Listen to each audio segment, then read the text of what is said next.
Hilchos Shabbos, Perek Arba'a Asar. Laws of Shabbos, chapter 14. This is a loaded chapter, very involved chapter. We're going to be defining the 4 domains as it pertains to the halachot of carrying on Shabbat. Until now, we've been talking in general terms. The Rambam has given us general principles about when you violate the malacha of carrying. We've always been talking about 2 domains, public and private, what's called in Hebrew Reshut HaYachid and Reshut HaRabim. And we've only been talking about exchanges that have been happening between the 2. This way, that way, within a public domain transferring 4 amot. We talked about the principles of Akira and Hanacha, the principles of lifting and placing, what qualifies as lifting, what qualifies as placing. Today we really dive deep into the different types of domains, what every type of place or object would be considered relative to the laws of carrying on Shabbat. Here we go. Says the Rambam Halacha Aleph, Arba Reshuyot l'Shabbat. There are 4 domains as it pertains to the laws of Shabbat. Reshut HaYachid or Reshut HaRabim, the 2 we've been speaking of till now, which is the private domain and the public domain, as we have here on the screen. The Karmelit u'makom ptur, and the Karmelit and the place that is exempt. Karmelit, according to the Rambam, is a conglomerate of 2 words, ke armelit, like a widow, because it's neither here nor there. It's not a private domain, it's not a public domain. It doesn't have the full laws of either. Other commentaries say it comes from the word karmel, partially ripe grain. Same idea. It's neither here nor there. And as we'll see, the laws of a karmelit are neither here nor there. Makom ptur is a place which is exempt because it's neither. Not we're not sure it's this or that, or it's partially this, partially that. It's neither. It's not a private domain, it's not a public domain. The Rabbi once noted that the wording of the Rambam is precise. Arba reshuyot l'Shabbat. The 4 domains have to be brought to the Shabbat. In other words, mystically, the Rambam is giving us a message here that the ultimate purpose is to make the entire world a Reshut HaYachid, a private domain for God, a place where Hashem feels comfortable. All the other domains, the public, the this and that, the back and forth, neither here nor there, the whole world that seems to be so scattered and so spread apart from being unified in Hashem's mission, it's the Jewish people's obligation to bring them all together, Arba Reshuyot l'Shabbat, bring them to a stage of Shabbat LaHashem, of the time when Mashiach comes, when it'll be all a Shabbat for Hashem. Now the Rambam goes and delineates examples of what qualifies each of the public of the 4 domains. And we begin with Ezo hi Reshut HaRabim. What is considered to be a public domain?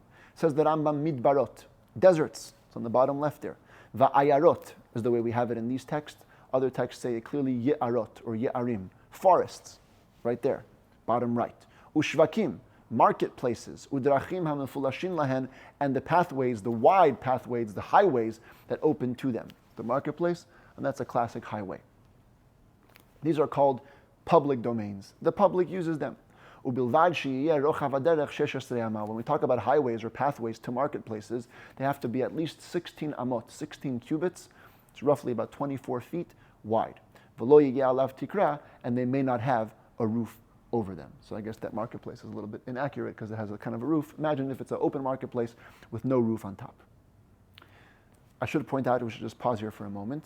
Midbarot, desert, is actually mentioned in the Talmud as not being a Reshut HaRabim.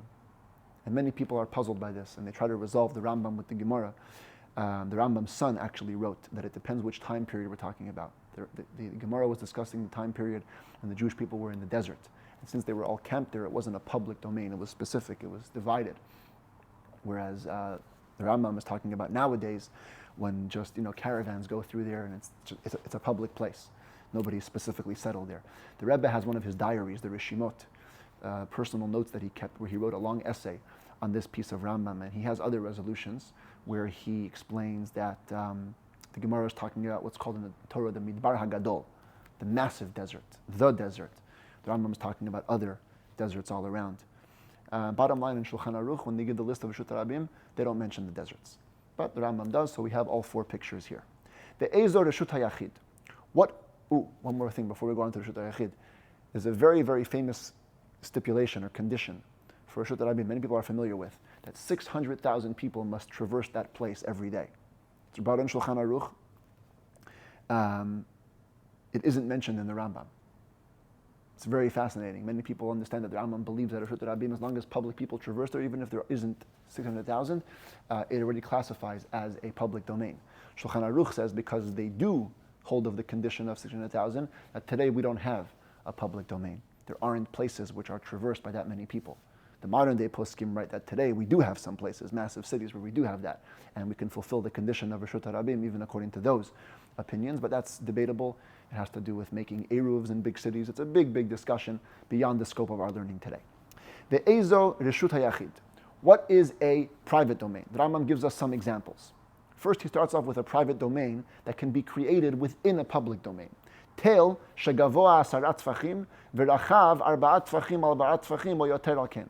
A mound of earth that's at least 10 tfachim tall, 40 inches tall, and it has an area of 4 by 4 handbreadths.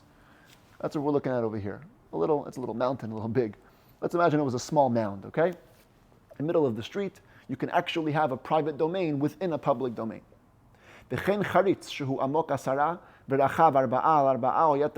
have a ditch that's 10 tfachim deep and 4 by 4 handbreadths in area, like over here, you see a massive ditch. That could be in middle of a public domain. It could assume the status of a private domain. Or if you have a place which is enclosed, you follow along the perimeter, all 4 sides have a mechitza, or it's round, whatever. There's a partition, there's a wall along the entire thing. Govhana Sara, the walls are at least 10 tfachim tall, 40 inches about. Ubenehen arba'al yatar al ken, and in the space that's enclosed is at least 4 by 4 handbreadths. Afilu yesh bo kama milim. But even if there's miles, there's a stadium, for example, unroofed, the walls are all around, 10 tfachim tall. Im hukaf lidira, if it was surrounded with the intention of living there, kigon medina mukefet choma. For example, the Rambam goes even bigger. You have an entire city. It's surrounded by a wall, and doors are locked at night, so it actually gets closed fully. Those can be considered a private domain. The entire city will become a private domain. Now, the Rambam writes it has to be surrounded for living. The truth is that even if it wasn't surrounded for living, we're going to see later on in chapter 17 and 16 that it's still considered to be biblically a private domain. But the rabbis are the ones that mixed in over there, and that's why the Rambam over here writes has to be hukaf lidira. By the way, about the big cities that are surrounded by knights, the rabbis still require an eruv. It's not a private domain to the extent that you can just carry there, all around. In some time, under certain conditions, you require an eruv. Okay, well that's something to know. Continuing on the list of Reshut HaYachid, umevoot sheyesh lahen shlosha ktalim ulechi beruach revi'it. I'm going to move from this slide for a moment to show you a more familiar slide that we've had a couple of times already.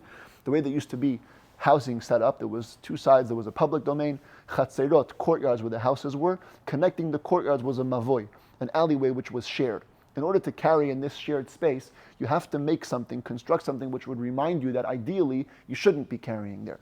That's what's called a lechi, a little vertically standing pole.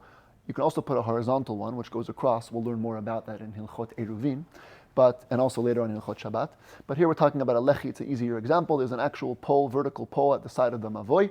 That transfers this mavoy transforms it into a private domain. V'chen, let's return to the other slide. Chatzer, v'dir, before that. Chatzer, a courtyard, one of these courtyards.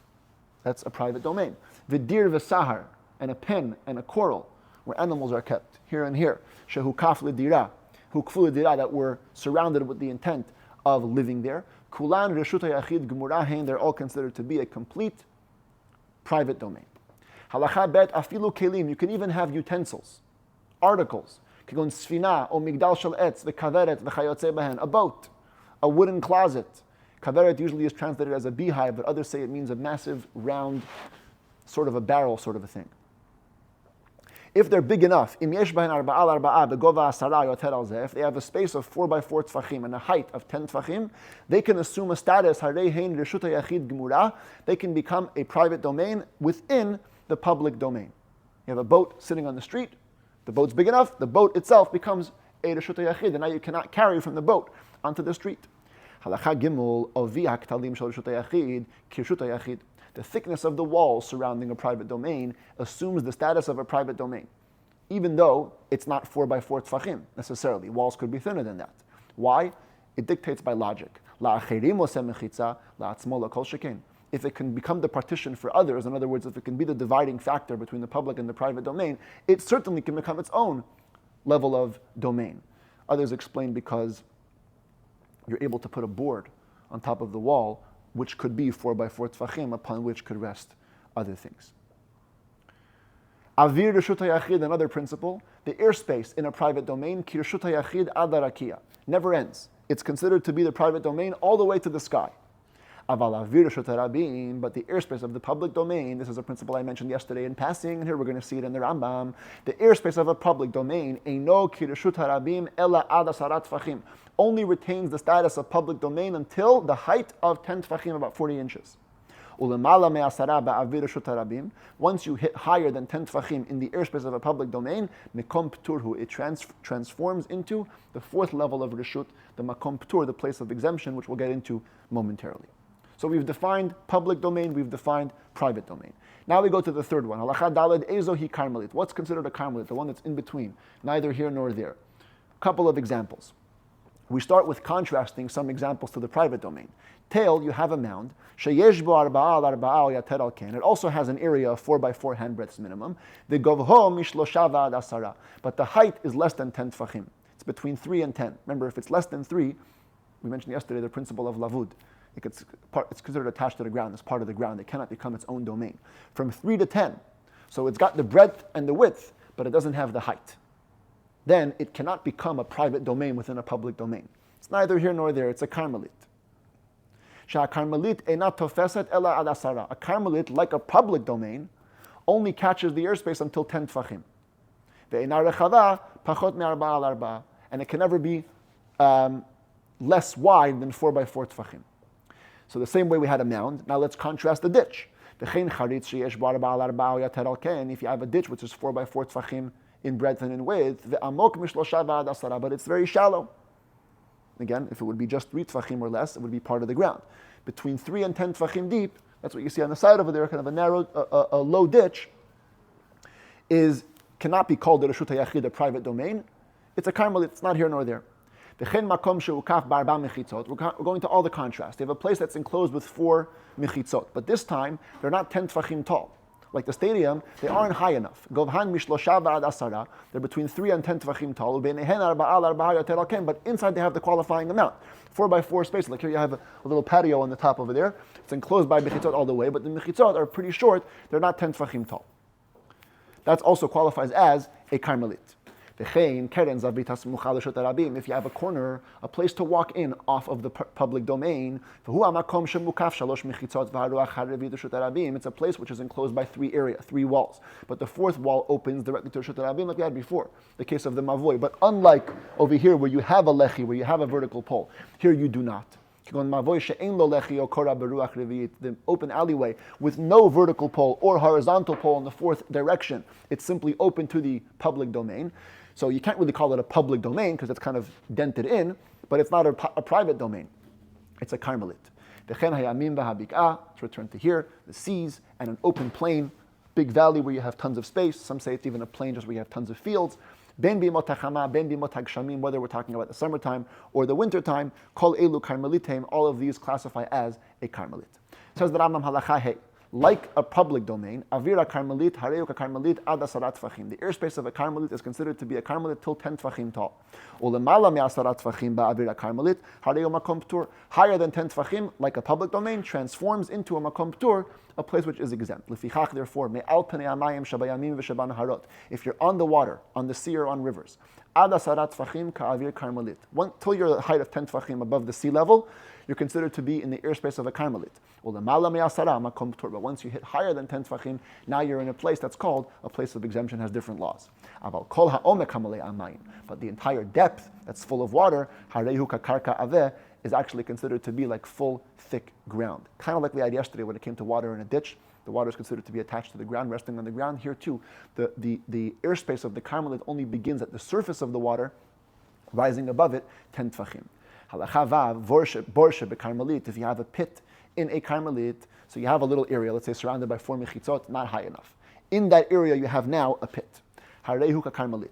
It assumes the status of the karmelit, afilu amok mea ama, even if it's 100 amot deep, in ein bo arba'a, assuming you don't have 4 tfachim.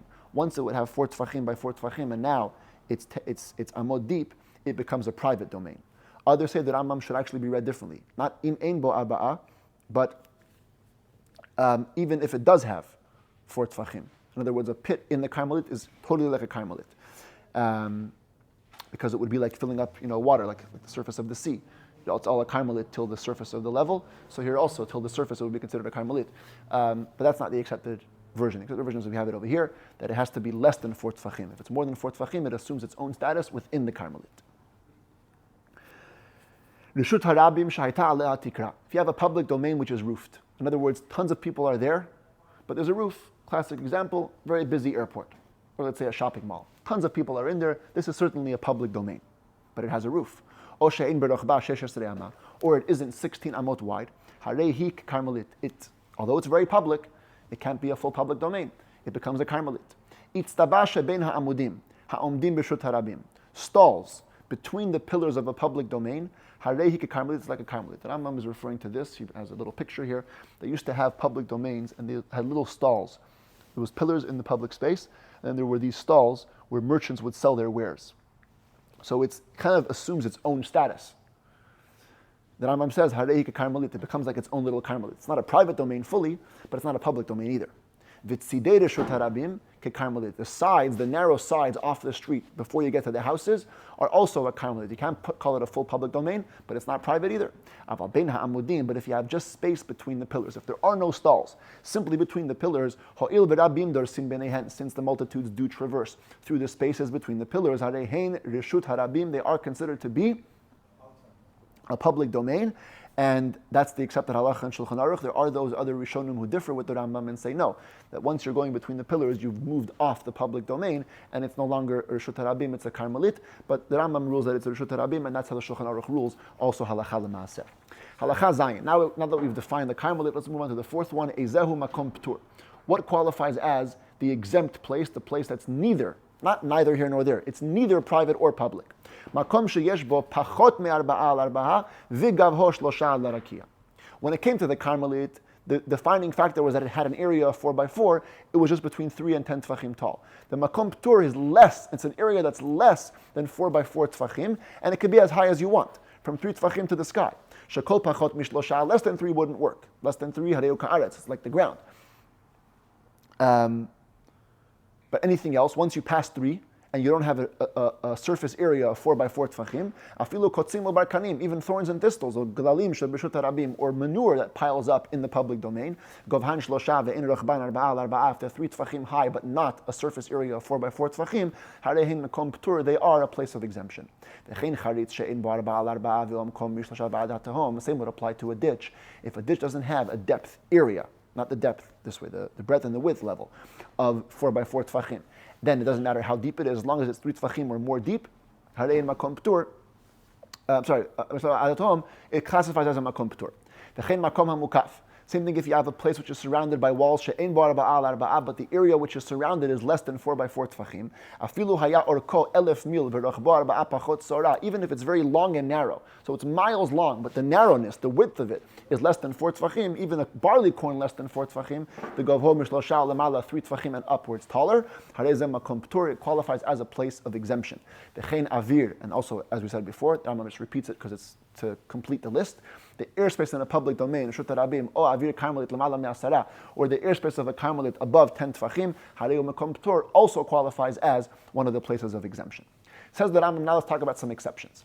Halachachet, makom sheyesh begavho tishat tfachim mitzumtzamim, a place, a little area within the public domain that is 9 tfachim tall. Lo pachot v'lo yoter, exactly 9, no less, no more. Birshut harabim, in the public domain. Harehu kirshut harabim, it assumes the status of a public domain.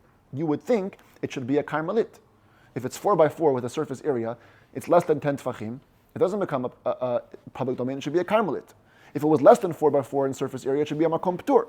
Why is it becoming a Reshut HaRabim if it's exactly 9 tfachim? Says the Rambam, the ein mashgichin al midat orko midat rachbo ben rachab ben katzar. We don't care about the length and width. It's wider, it's narrower, it doesn't matter. These 9 tfachim tall little poles were used by people to fix their loads as they carried stuff through the public domain. And therefore, it's an exception to the rule. But if it's a tiny bit more or a tiny bit less than 9 tfachim, then it goes by then it's already subject to the regular rules. If it has a surface area of 4 by 4 tfachim or more, hareu karmelit, it's a karmelit. If it's less than 4 by 4 surface area, hareu makom ptur, that is a place of exemption. Now, when the Rambam says that a multitude of people have to be mechatef alav, the meaning is that they have to actually use it. That's how Shulchan Aruch explains it. Others explain that no, it has to be fitting to use this to fix your loads. Even if you don't actually fix your loads on it, it's also okay. But again, the Shulchan Aruch says people have to actually use it. Halacha tet. Gag hasamuch lirshut harabim besoch asarat tfachim. If you're walking in the public domain and there's a roof of a nearby house that goes all the way in to the 10 tfachim of Rishut harabim. I have a little primitive picture here. You can see over here is the public domain. That's the roof of the private house, and it's within the space of 10 tfachim of the Rishut harabim. Says the Rambam, Ho'il v'rabim mechatfin alav, since these people too that are carrying loads in the Rishut harabim can use it to fix their loads, asur l'taltel bagag ad sheyaseh lo sulam kavua lahatiro. It is forbidden for anybody to carry on the roof. It becomes considered like a public domain, and you cannot transfer 4 amot in a public domain unless you make a set ladder on the other side, like you see over here, to show that you're purposely using it. It's attached to the private house. That makes it part of the private domain, and now it's got a different rule. You can carry all along the roof. Of course, you can't carry from the roof into the street. That's carrying from private to public, but it doesn't become the status of the public domain. Amud b'rishut harabim gavoa asara v'rachav arba'a. You have a pillar standing in the public domain. It's 10 tfachim tall. It's 4 by 4 tfachim wide. Like we said before, that classifies immediately as a separate private domain. Harei zeh rishut hayachid, it's a private domain.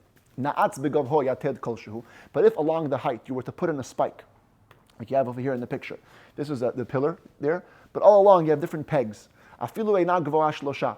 Even if it isn't 3 tfachim above the ground, since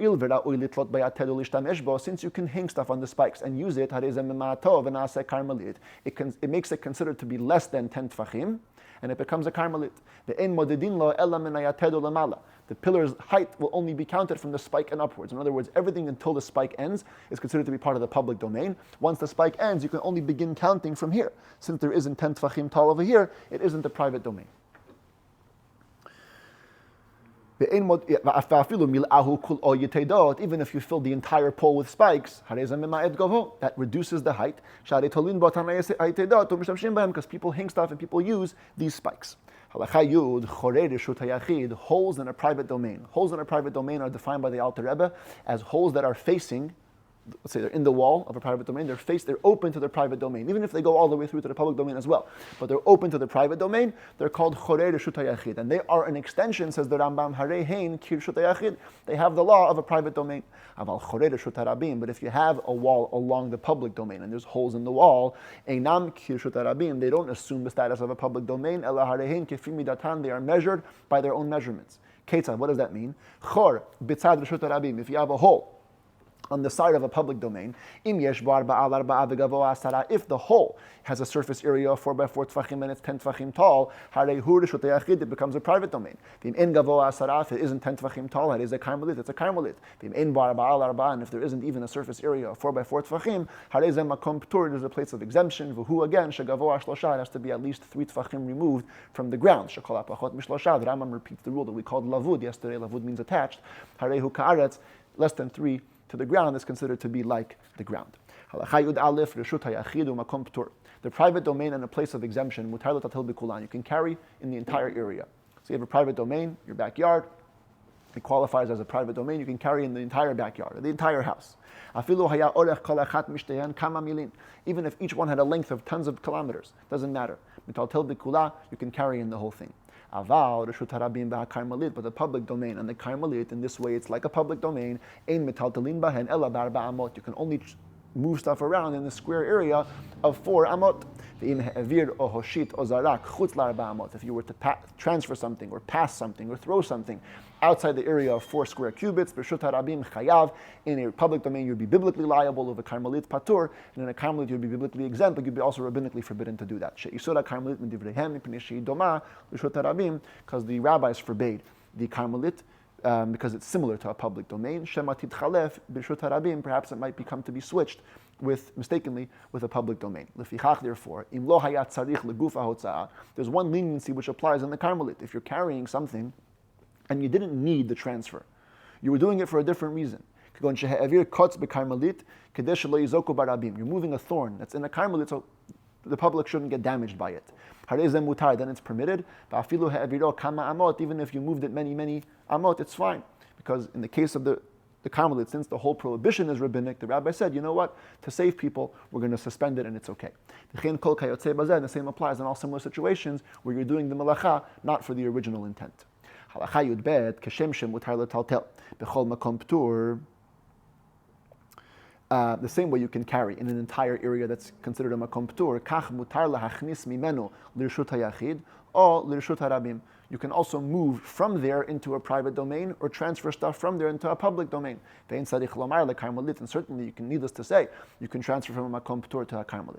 Umotzi'in lo me'rshut hayachid or me'rshut harabim, and you can also transfer to a makom p'tur from a private domain or a public domain. Ve'in tzarich lomar min karmelit, needless to say, from a karmelit. This is why today, practically, if you're walking down the street, Ventura Boulevard, and you're carrying something on Shabbat, which is a public domain, one of the ways to get rid of it is to simply find something which qualifies as a makom p'tur, a surface area of less than 4x4, many garbage cans, many newsstands, some deterrents are qualified for that, and you simply take out whatever you're carrying and you put it on the makom p'tur, because you're allowed to carry from a reshut harabim to a makom p'tur. Halacha Yud Gimel, Keshem Sha'asur L'Taltel, B'chol HaKarmelit. The same way you cannot carry around the entire area of the Karmelit, Kach Asur L'Hotzi Mimena, L'Rshut HaYachid, or L'Rshut HaRabim. You cannot transfer from a Karmelit into a private or public domain. Or L'Hachnis La Karmelit, Me'Rshut HaYachid, or L'Rshut HaRabim, or to transfer into a Karmelit from a private or public domain, Ve'imotzio Echnis Patur. If you did so, you're exempt, because again, it's only a rabbinic prohibition, not a biblical one. Halacha Yud Daled, Hamotzi, Me'Rshut HaYachid. L'rshut hayachid or mershut harabim l'rshut harabim the karmelit ba'emtza. Yesterday we discussed when you take an object from a private to a private domain through a public domain, or public to public through a private. Today we're talking about from private to private or from public to public through a karmelit, through the middle ground. Patur, you are exempt. V'chein hamoshit o hazorek mizul azu v'karmelit ba'emtza. Similarly, if you pass something or you throw something from private to private or public to public over a karmelit, patur, you are exempt. Hamotzi chefetz meshut harabim lekarmelit v'hini chosham. If you take an object out of a public domain into a karmelit and you put it down, v'chazar v'akaro mikarmelit v'yichniso l'rshut hayachid, and you take it from the karmelit, put it into a private domain. So you've crossed three different domains: public to karmelit, karmelit to private. Or the opposite. O shehotzi o meshut hayachid lekarmelit v'hini chosham v'chazar v'akaro mikarmelit v'hotzi l'rshut harabim. You started in the private domain. You went to a karmelit, and from there you went to a public domain. Hareza patur, since in the middle it rested and it was lifted from a karmelit, all the carrying associated with the karmelit is rabbinic. So you're not going to be liable. Biblically, you're only going to be exempt and rabbinically prohibited. Halachat tedvar hamotzi mershut hayachid l'shut harabim. If you transfer a biblical transfer from private domain to a public domain, the avar al makom p'tur, but in between was not a karmelit, was a place of exemption, a makom p'tur. Shaya benehen ba'alichato. It was between them. In the walking, you pass through a makom p'tur, you're still chayav. You're still liable. Shemehalech eno k'omed. When you're walking, we saw this principle yesterday. When you're walking and you don't stop, you aren't considered to have stopped. So technically, you've walked from a private domain to a public domain. Ve'en tzarich lomar bezorek. Needless to say, if you threw something, that's for sure a problem. Sha'avar ha'chefetz b'makom p'tur, and the object passed through a place of exemption. She'eno chashuv k'misha nachsham. It's not considered to be having rested there. By the way, the commentaries add, even if it was a karmelit, the same law would apply. If you're walking or you're throwing something through, the Rambam just uses the word makom p'tur because that's how it's described in the Talmud. Haya omed b'makom p'tur. Let's say you were standing in a place of exemption, and right next to you, in front of you, is a private domain, public domain. The natal chefetz mershut hayachid o me'adam ha'omed sham v'hinicho b'rshut harabim o be'adam ha'omed sham. So you're standing the whole time in a place of exemption, but you're moving stuff around in two other domains, from private to public, public to private. Patur, you're exempt, because you have to be in the place where you're carrying. Your hand moved stuff from one to the other. It's rabbinically prohibited, but biblically we can't hold you liable because you didn't move something from the private to the public. Same thing the opposite. If you're in the place of exemption and you move something from a public domain to a private domain, patur, you're going to be exempt. Amud. You have a pillar, it's in the public domain, it's 10 tfachim tall, the top of it has a surface area of 4x4. So technically, it should be considered a private domain. The problem is, you trace the pillar down to the bottom. At the bottom, it doesn't have an area of breadth and width of 4 tfachim by 4 tfachim. And the height, before the width transfers to 4 tfachim, the height is at least 3 tfachim. In other words, this space is big enough to be considered detached from the ground. If it's within 3 tfachim, even if it's less than 4x4 over here, it's okay, because it's kol attached to the ground. The point is that here you made an interruption. You have at least 3 tfachim climbing of space that isn't the Reshut HaYachid. Now what do? Still says the Rambam, Harei hu Reshut HaYachid. The bottom line, since the top has a surface area of 4 by 4 tfachim, it's considered a private domain. V'im zarak mereshut harabim v'nachal gabav. If you threw from a public domain and it landed on this pillar, chayav, you're going to be liable. Tel hamit laket. If you have a mound which is collecting slowly, as you rise, the diagonal is rising. Gova asarat tfachim mitoch orech arba amot. You trace 4 amot on the ground, and in that space, the diagonal reaches a height of 10 tfachim. Harehu reshut hayachid, it is considered to be a private domain. On the top of that, v'im zarak mereshut harabim v'nachal gabav chayav, and if you threw from a private domain into this little mound, you would actually be liable because it's considered to be a reshut hayachid. I should say, by the way, the reason that this pole is considered to be reshut hayachid is because of the principle called gud achit mechitzta. Sometimes, when you have a surface of a partition, you just imagine as if it's brought down. It's called halachic walls. You imagine as if the wall continues, and the 4 tfachim surface area continues all the way down. It's a very important principle.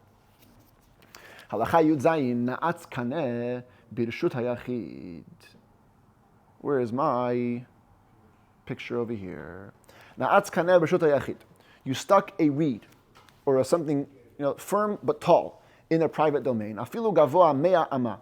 Even if it's 100 amas tall, v'zarak mirshut harabim v'nach al gabab, and you threw from the public domain and it landed on top of this massive reed, chayav, you'd be liable. Shereshut hayachid ola ad larakia, because the airspace of a private domain ascends to the heavens. Now this is very interesting because over here, at the end of the day, the place where it landed doesn't have a surface area of 4 by 4. It's the top of a little narrow pole. Nevertheless, since it's firmly placed in the private domain, the entirety of it is considered to be a private domain. Ilan. If you have a tree, shehu omed b'shut hayachid v'nofon otel b'shut harabim, it's standing in the private domain and its leaves are spreading out, its branches are spreading out to the public domain. V'zarak v'nach al nofo, and you threw something and it landed on the branches. Patur, you're exempt. She'ein hanof holech achar ha'ikar. For these laws, the branches don't get dragged after the mainstay of the tree. So if you're on the street and you threw something onto the branches of the tree that are hanging over the street, you're only considered to have transferred within a public domain. It's not a problem of hotza'ah mirshut lirshut. Halacha yudchet na'atz kaneh b'shut harabim u'v'roshot traskal. You're in the middle of the road. You have a pole stuck in the road. On the top of it is a basket. V'zarak v'nach al gabav. This picture is inaccurate. The basket should be upside down. So you have a surface on top of the basket where it can land. You threw an object. It landed on the basket. Patur, you're exempt. She'ein reshut harabim ela ad asara. Because the airspace of the public domain only extends till 10 tfachim. Since this basket is higher than 40 inches tall, you're out. It's not. You're exempt. Hazorek arba amot b'shut harabim. If you threw something 4 amot in the public domain, v'nacha chefetz bakotel, and it landed not on a horizontal, flat surface, but on a vertical surface. You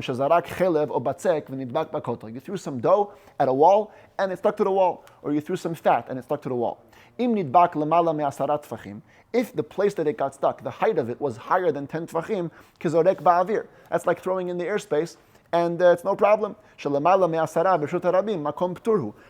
tfachim in the airspace of Reshut Harabim is considered a place of exemption. You're allowed to move from a public domain to a place of exemption. If it's lower than 10 tfachim, nidbak lamata me'asara tfachim kizorek ba'aretz v'chayav. If it's stuck less than 10 tfachim tall on the wall, then it's like throwing something on the ground, and you'd be liable. If you threw it higher than 10 tfachim, but it landed in a hole, patur, you're still exempt. Now, it's not fully permitted, because it assumes a space for itself, this hole, so it's rabbinically prohibited, but we can't hold you biblically liable. Halacha yutet. Zarak kaneh or romach mershut hayachid. Lucky throw you have. You threw a reed or a spear from the private domain, v'nitka b'reshut harabim kishehu omed. Boom, it lands in the public square. Bull. Exactly facing upwards. Patur, you're exempt. Sharei mikzato bimkom ptur. Since a spear is very tall, part of the spear is higher than 10 tfachim. It's in a place of exemption. Zarak kli mershut hayachid. Reshut harabim, if you threw a utensil or a vessel from the private domain to the public domain, b'hayav to kli gadol, v'yesh bar ba'al arba b'gova asara, and that vessel was so big as to assume its own status. It was 10 tfachim tall with a surface area of 4 by 4. It becomes a private domain, and you threw this private domain. Patur, you are exempt. This vessel becomes a private domain, and it's like just transferring from a private to a private domain, which is fine. It's rabbinically prohibited, but it's not biblically carrying. Halacha chaf, if you have bor tish'ah b'rshut harabim, you have a pit that's 9 tfachim deep in the public domain. 9 tfachim doesn't categorize yet as a reshut hayachid. The akar chuya mikarka'ito v'yishlimo la'asarana. You went in there, you dug out a clod of earth from the bottom. By digging out the clod of earth, you've now made it 10 tfachim deep. So by taking out the clod, in the same moment, you made it into a private domain and took something out of the private domain. Even though in principle, the lifting of the object and the making of the walls that consider it to be a private domain came as one, patur, you're still exempt. Because in the beginning, when you lifted the clod of earth, there wasn't a mechitza of 10 tfachim tall. If the opposite was true, it was 10 tfachim deep, and you lessened the height by throwing something in. You threw in a clod of earth, and now you lessened the mechitzot to be less than 10 tfachim, and now it's no longer considered to be a private domain. So we can't hold you biblically liable. Patur, you're exempt. Shari hanachat hachefetz v'siluka mechitza ba'in ka'achat. The placing of the object and the removal of the partitions came as one. You've canceled the status of being a private domain. Now it's a public domain, and now you're off the hook. Biblically, of course, rabbinically, it's prohibited. Halacha chaf alef, another lucky throw. Hazorek daf v'nachal gabei tedot b'rshut harabim. You throw a board, and it lands on some poles in the public domain. V'naasa reshut hayachid, and it becomes a private domain. Why? Because the poles are higher than 10 tfachim, and the board is the surface area of 4x4. So with the throw, you've made it into a private domain. Afilu haya kli al gabei adaf, even if there was a vessel that comes now to rest on top of the board, a really lucky throw, patur, you're still going to be exempt. Shari asiyata mechitza im nuchat hakli ba'in ka'achat. Like in the last halacha, the making of the partition, the making of the domain, and the resting of the vessel come as one, and that doesn't make you liable biblically. You have to first have the domain, then bring in the vessel in there. Halacha chav bet, bor shehu amok, asara v'lachav shmona, b'rshut harabim. If you have a pit that's 10 tfachim deep, and it's exactly 8 tfachim wide. So technically it can become 2 private domains if you were to divide it. It's 8 tfachim wide. So now as it is, it's a private domain. V'zarak machzelet mershut harabim. You throw in a board, or a little mat, from the public domain, v'chilkaha bor berachbo lishnayim. And now boom, you divide the pit in 2. Now if you think about it, since it's exactly 8 tfachim wide, when you divided it in 2, now each of the remaining pits is a little less than 4 tfachim, because the mat has also a thickness. That's why patur. That's why you're exempt. As the mat came to rest, the partitions are cancelled. And each area, each side pit became less than 4x4 tfachim. Commentaries say this mat has to not just be a one-time thing. You have to throw it in with the intent that it should remain there forever. Halacha chav gimel, bor b'rshut harabim, amok asara v'lachav arba. You have a pit in the public domain. It's 10 tfachim deep. It's 4 tfachim wide. It should be a full private domain. Milei mayim. You fill malei mayim. It's full of water. V'zarak l'tocho chefetz v'nachal gabei hamayim. You threw an object in and now it landed on the water. Chayav. You're biblically liable. She'en hamayim mevatlin hamechitzot. The fact that there's water in there doesn't cancel the fact that the pit is 10 tfachim deep. And the commentaries explain why. Because water is clear and you can see into the mechitzot. You can actually see the contours, the wall of the pit. But if it was full of produce or fruit, on the other hand, and you threw something in and it landed on the fruit, patur, then you'd be exempt. Because the produce, by filling it up, lessens the height of the pit. Because here, of course, the produce is opaque. You can't see through to the walls of the pit, and therefore they are considered to cancel the power of the mechitzot. Halacha chav daled, the final case we have, rekak mayim shehu over b'rshut harabim. This is a pretty extreme example, but just put it up there for the fun of it.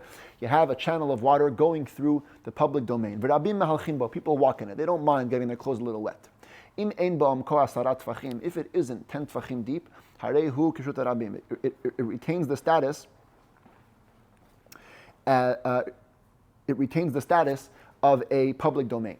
Ben shahaya rachav afilu arba amot, ben shalo haya berachbo arba tfachim. Doesn't matter how wide it was, even 4 amot, 4 tfachim. Sharirova am medalgin alav ve'in malchim b'tocho. Because anyways, most of the people will skip over it. They don't walk into it. Ho'il ve'in bo'am kar asarar hehu reshut harabim. Since it doesn't have a depth of 10 tfachim, it's considered to be a public domain. So again, this picture is a little bit inaccurate because here the whole road was full of water and people are actually walking through it. But if it was just a little channel which people can skip over easily, it's fine. That's only if it's less than 10 tfachim deep. But if there's 10 tfachim or more of depth in this channel, it becomes like a sea. And now it becomes like a carmelit. It's similar to a sea because it's so powerful. Some say the water is murky, so you can't see the contours, you can't see the walls of the pit, and therefore it cancels it and makes it into a carmelit. But it does have to have a width of 4 tfachim by 4 tfachim or more. Because you can't have a carmelit less than 4 by 4.